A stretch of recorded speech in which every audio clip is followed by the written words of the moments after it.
will reply, but first he will brief you about the content of the discussions. High Representative, please. Good morning to everybody. Even I don't see you, I know you are there. Well, today we convene for the second time with the foreign ministers. We have video conference due to the current exceptional circumstances. And we focus today on the international response to the coronavirus pandemic, following up our discussion last week and taking into account the last events. We discussed three aspects of this pandemic from the point of view of its external dimension. First, the big effort that we have been doing to repatriation of the European Union citizens from abroad, and also the consular cooperation to bring them home. Second, strengthening the international cooperation and assistance to third countries. And third, disinformation and the need to continue fighting its negative impact on our societies and people's life. On the first issue, consular coordination and repatriation of European citizens. Member States has acknowledged the progress and work done by institutions in coordinating the consular assistance of Member States to their citizens abroad. Our delegations on the European Union External Action Services, the Consular Task Force, have been working around the clock to assist Member States, reaching out to third countries, organizing repatriation flights, ensuring landing rights and access to space, as well as transit access and extension of visas.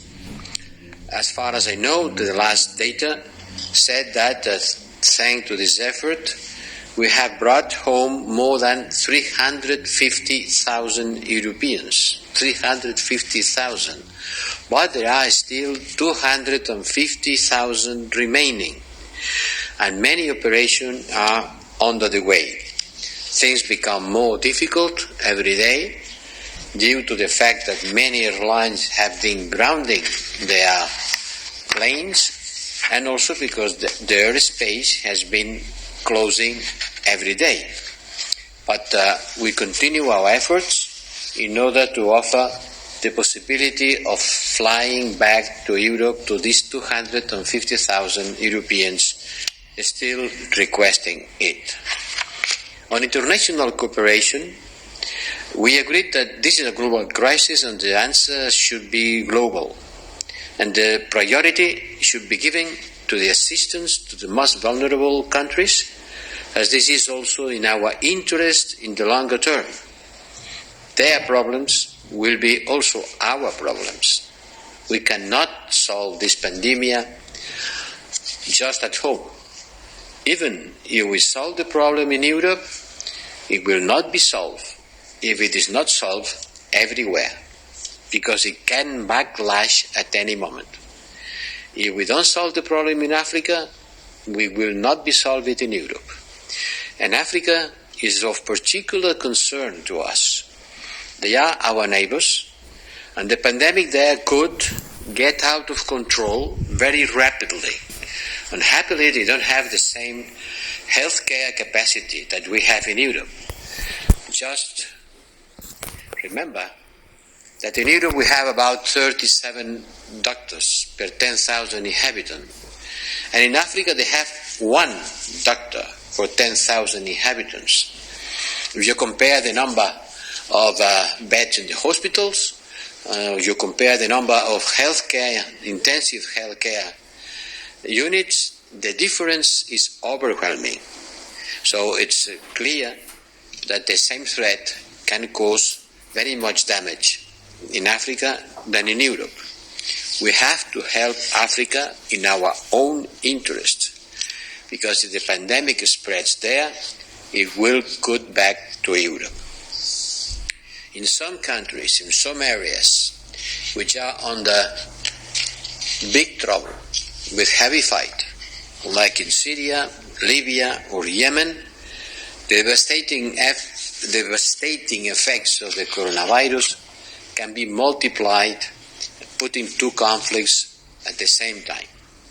And that's why we fully support the United Nations Secretary General efforts to coordinate a worldwide response to the pandemic. And we also support his appeal for an immediate global ceasefire. We have also discussed that sanctions should not impede the delivery of essential equipment and supplies necessary to fight the coronavirus.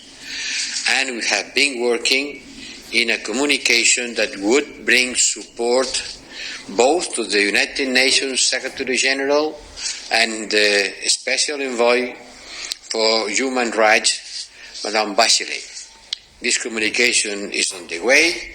Let's see if it gets unanimity of the member states in order to ask for softening the sanctions for humanitarian reasons. We will discuss further these concrete measures with development ministers on the 8th of April. And finally, last but not least, because it is very important, we have been sharing the same concern about the infodemic. We can call it like this, infodemic, a pandemia of information that accompanies the coronavirus pandemics. Mis- and disinformation continues to proliferate with dangerous impact on public health. All ministers have been expressing their big worries about this phenomenon and putting emphasis on the need to increase our activities and capacities in the fight against disinformation. The European Union External Service has a rapid response cell who was created in another moment where disinformation became a problem, and we will continue to tackle disinformation effectively and coordinate better our efforts with the member states and with all social media platforms, in cooperation for sure with the Commissioner in charge of this issue. Well, this is a brief summary of today's discussions. And now one unrelated issue, but an important one. The Council finally, yesterday night, published today, adopted the decision of appointing the former Minister Miroslav Lajcak as the European Union Special Representative for the Belgrade-Pristina dialogue and other Western Balkans regional issues. I am sure that Miroslav, with whom I've been working at the first when we were colleagues at the Foreign Affairs Council, and now from my responsibilities of High Representative and Chair of the Council, we have been working together, and I am sure he will be doing an excellent job helping me to relaunch the dialogue between Pristina and Belgrade. Thank you for your attention. Thank you very much. So now we go to the questions which were incoming through the Council. First question asked by Patrizia Antonini from ANSA, Italian press agency, but basically very similar question asked by 4 or 5 other journalists. Mr. Borrell, could you please give us details on the member states participating to the Operation Irini and the assets that might have been pledged by these countries? Unhappily, I cannot, because the work is in process.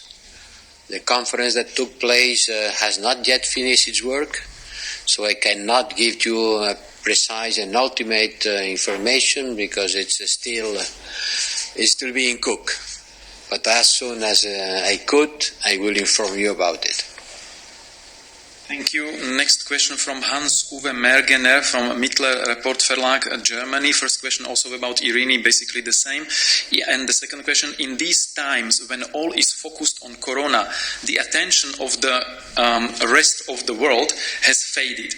What can be done that citizens will not be surprised if Syria, East Ukraine, Central Africa or any other will emerge through the coronavirus cloud?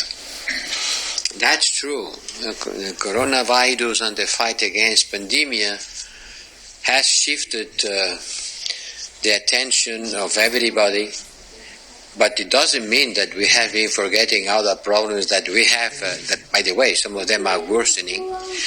We continue following closely what's happening in all these scenarios you have been mentioned. I spend most of my time, 10 hours a day, phoning, talking with everybody about all these issues.